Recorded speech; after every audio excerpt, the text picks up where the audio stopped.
talking during this segment about the Santa Fe Metaphysical Film Festival. I'd like to welcome Carolyn Cabello, who is the director and founder of the Metaphysical Film Festival here in Santa Fe, Sophie Rumanier, and Lexi Chabel, who is the assistant director.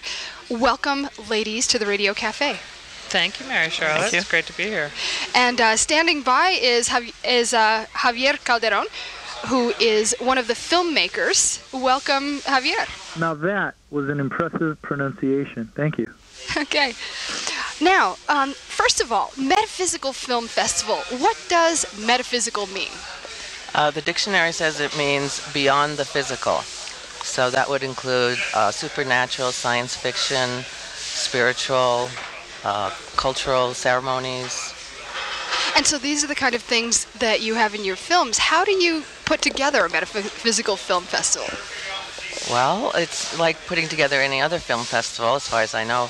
But it's specific selections that we're making, which are not really teaching or education. They're more entertainment, but we could call it spiritual entertainment. So this is, by the way, running this coming weekend, the 18th through the 21st, here in Santa Fe. And Javier Calderon has a film called The God Project. He is the writer, director, editor, lead actor, did just about everything in the film. And it's the story of a man who develops powers of the mind that are psychic and healing. What is the genesis of this story, Javier? My life. I hesitate to say that because I don't want to, put too much, make too much of a brouhaha over the film. But yeah, the honest truth is that the real impetus behind this particular idea came from my own personal experiences, and it is, to a certain extent, autobiographical, but a lot of the influences behind the film just came from personal visions that I've had and ideas that came to me while I was either at work or, here at home working on one particular artistic pursuit or the other. So really just me, my surroundings, is where the main influence behind this film came. So your character is named Joshua, is kind of you might call him a brainy math guy, but he has some kind of experience that's transcendent and sort of goes into another realm. How would you describe that other realm that he goes into that's beyond mathematics? It's interesting that you initiate that description of Joshua as being a brainy math guy, because yes, he is that. But as will hopefully be seen throughout the course of viewing the film, there's definitely much more to Joshua behind the intellectual aspect of his character. And so he goes into this, I guess,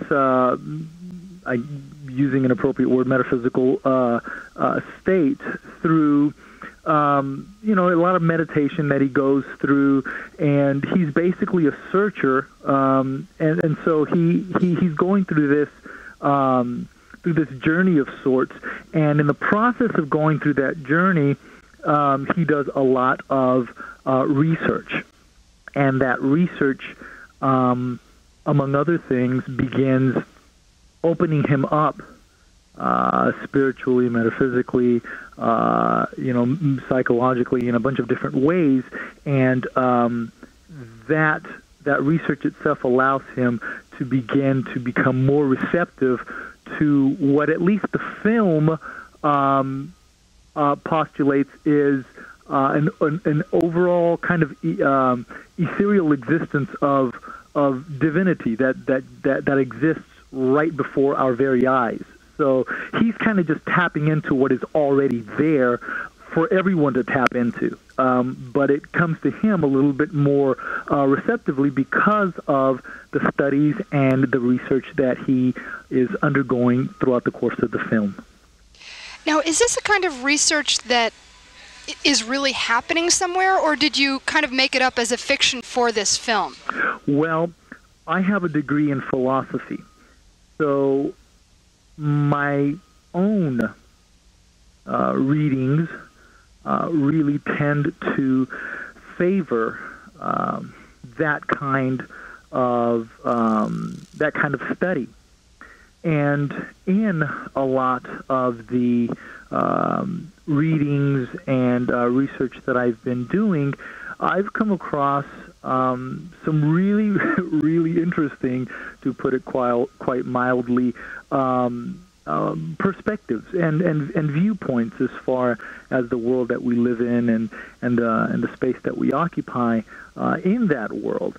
And so to put it, I guess shortly to you, a lot of what Joshua is going through is indeed actually a quite mild form of expansion that a lot of